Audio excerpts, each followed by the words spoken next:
Yeah, let's go for it. Have you guys ever played the game Two Truths and a Lie? Well, I'm going to kick things off tonight with my own version. Statement 1. A few years ago, I lost my best friend to cancer, just 1 week before his 30th birthday. Statement 2. I once spent an entire day searching for my daughter's imaginary dog. Her name was Cheeseburger. The dog's name was Cheeseburger, not my daughter. And statement 3. Growing up, I had 6 hamsters, all at different times, and I named every single one of them Ronnie. Now, of those 3 statements, the second one was the lie. I never really had to look for an imaginary cheeseburger dog. But I want to use it as an example to highlight how awkward it felt to laugh at that statement after hearing about how my friend had died. And then when I told you about the hamster debacle, you heard other people laugh, you looked around, and you thought, maybe I can laugh too. You see, that's the power of laughter. It connects us.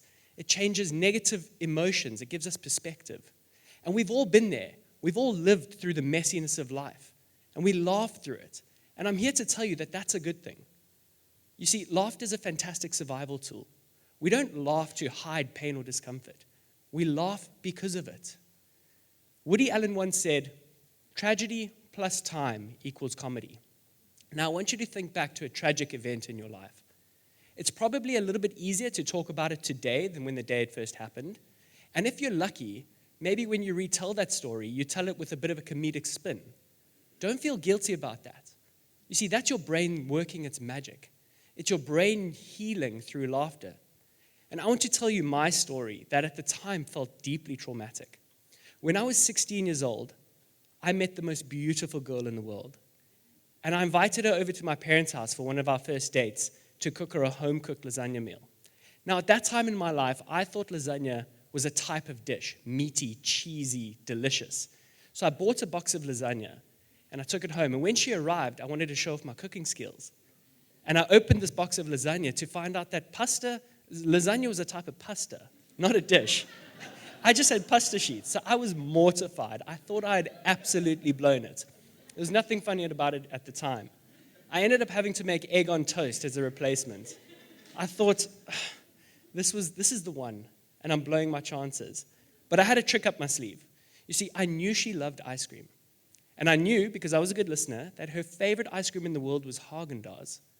So I'd bought a bucket of Haagen-Dazs, and I'd stored it in the freezer on the patio at my parents' house. I didn't know the rules. I didn't know the game.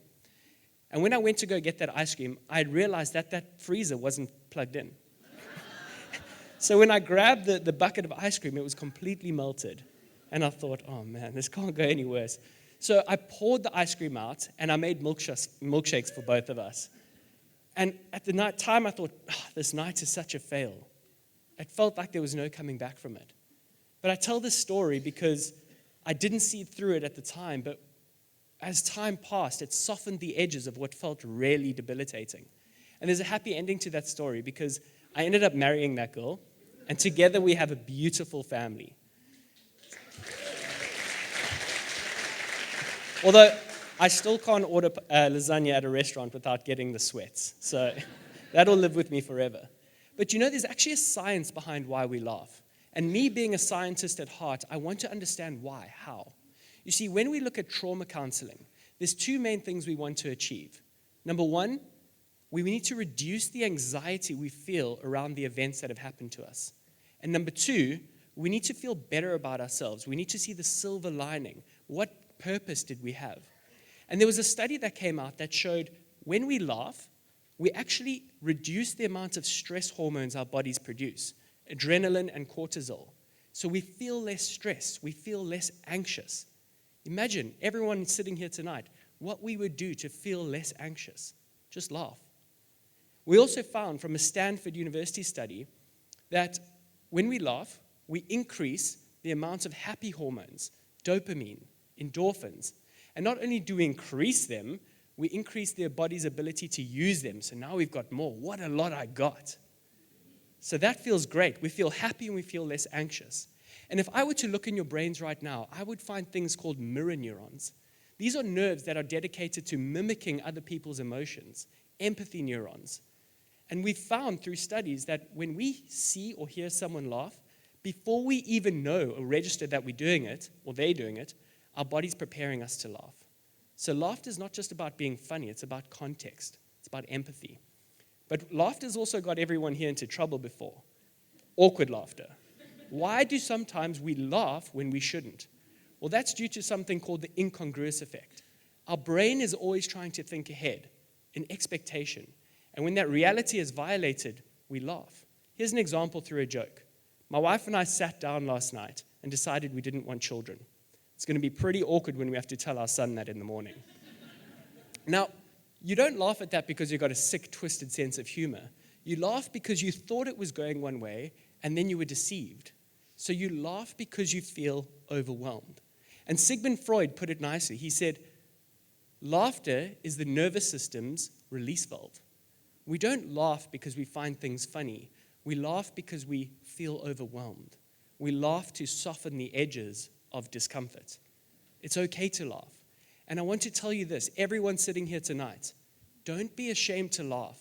Laughter isn't just reserved for the funny. Laughter is a human's way of connecting.